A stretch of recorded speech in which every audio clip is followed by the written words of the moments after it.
I don't know if you guys buy secondhand products. I personally do. All the reels that you see here were bought secondhand off of a marketplace, something like a Craigslist, Facebook Market, OfferUp, etc. And I'm going to show you what to look out for between these reels when you're buying them secondhand. We'll start off with the easiest one, which is a Star Drag, very base reel. Doesn't matter what you're using. It could be a Pen Fathom, it could be a Torium, it could be a Saltus, or you can go into the higher end, which is a Trinidad 28 right here. And when I open up the box, hopefully there is a box. Sometimes the box doesn't matter. You know, all that will determine what the price factor is. And for the price I was paying for this, it did come with a box. It was pretty much filled up with line, but unused essentially. So the things I look out for is how they store the reels. Aside from physical conditions, say that everything is mint. How did they store it? If they have it engaged and the star drags are all completely tight, that means that the star drag springs inside are all being compressed while it's stored. That deteriorates the springs and the concave washers over time. You want to make sure that it's all backed off. So like this one here, it's all the way backed off, but right here, and you just want to leave it. Doesn't, even if it's engaged, it should be fine essentially. But you want it to have it in free spool, maybe someone that just keeps it locked with the clicker and it doesn't spin. And that's one way to store it for the star drag. So you're looking for all the products, signs of corrosion if it's really used. The corrosions, everything that's physical, that's big, they're able to clean it off. Everyone's able to clean it off. The things that you might be able to look for is between the crevices, like the rivets inside of here. That's where a lot of salt would build up over time. And hopefully you can work out your better price factor from there. Now for the lever drag, always find the lever drag in free spool right here. Never engaged. You don't know if they were, that's the hard part about it with these, is if they have it in strike and they start dialing the drag cam, that ruins the thrust bearing right here, the pinion bearing. And you want to make sure it's always in free spool because you don't want those, same thing, the spring and the drag's engaged. It actually flattens the drag, the carbon drags, and it doesn't have the raised hairs to kind of give it the grip and bite that you want. And that happens over time. I'm not saying that these have been sitting for a very, very long time. When I got these, they were still actually really minty overall. And check everything. Always check the free spool, see how it works, because you would know that any oil in there or grease, it's not really built up. Wind it, test it out, put it in gear, engage it, test everything, put it in second gear, release it. How does everything function? And that's the same way for the star drag, making sure that everything functions properly. And same thing, I would look at all the products, look inside, and I'm like, hey, this is minty. This one I traded it, like the star drag version of it for this one, and I'm like, well, what a come up, And on the bait casters, like look at the line. So these came with braided line. This one actually had braided line when I got it too. I ripped it all off, put it onto another reel, and just used mono for this with braid backing.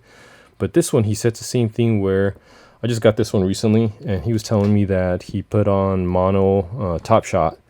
And, I'm like, I actually really wasn't interested in the reel. I bought it as a combo. So, I was fine with it. I knew I wanted the reel more than the rod more than I wanted the reel. But overall, everything looked fine physically. It did come with a box, maybe a little bit of a hairline scratch. You're testing the reel. It's backed off. This is a free spool. Works fine. The only thing was, if you determine the line, I was like, as I was checking out this line and peeling it off from it, the line itself had a lot of problems, and I think it's way deeper than anticipated. If he's saying that it's a backing, I only got down to like a little bit past halfway, and I was still only finding mono. And the bad thing about the mono was that there was a lot of creases like this, bent on, overlapping each other. So there was really, when he was winding it in, it wasn't really tight, very loose, very slack. And that means this mono is shot. I wouldn't want to use this on anything because I might just lose out on that and breaks anywhere along the way. So this mono line, the reel itself is fine, but I would toss away this mono line. Actually, you see like right here, overwrapping right here. It's like a little loop, and those kind of things you don't want in your mono. You want it to come in and guide it. You know, you have a guide here. All you have to do is just put a little bit of tension and it would feed it correctly. But the mono in this scenario is no good. So another way for Tranx owners, you could take off the spool really quickly. That's just a quick release. And you could actually take a look at the spool, and you're just looking at this. That's factory Shimano grease, that clear stuff. So I'm like, hey, it's still white. It's the right color. Still good overall. Everything else appears fine.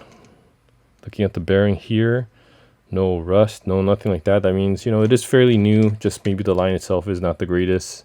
A little bit of salt buildup on the edges right here, which maybe he took it out for use, and that was it. And just he didn't do a thorough rinse. Essentially, that's one way to look at it. I gotta tuck all this back out before I put it in. Won't seed in, but that's as simple as it is for the bait caster, the star drag, and the lever drag. One way to look at it, and you can do this. And I'll work out and I get pretty good deals on them, but I always buy new if I have to.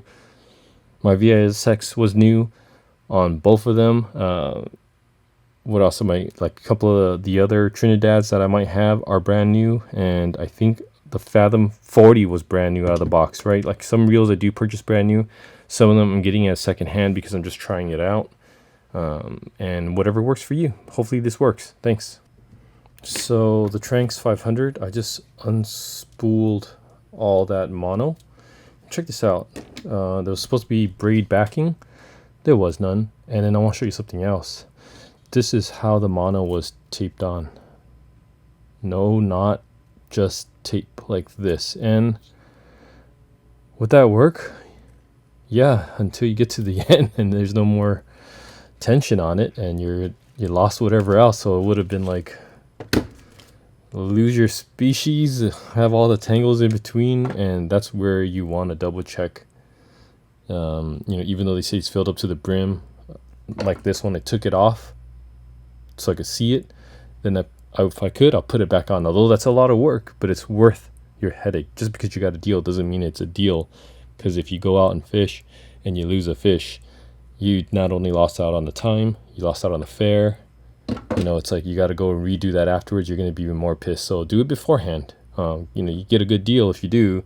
If not, you don't know what to do. Go straight to the tackle shop, buy it brand new, have them spool it. They do a great job. Like the other ones that I had, the VISX20, the VISX16, I had them take care of it. They spooled it. So really just, get it done unless you have the right equipment.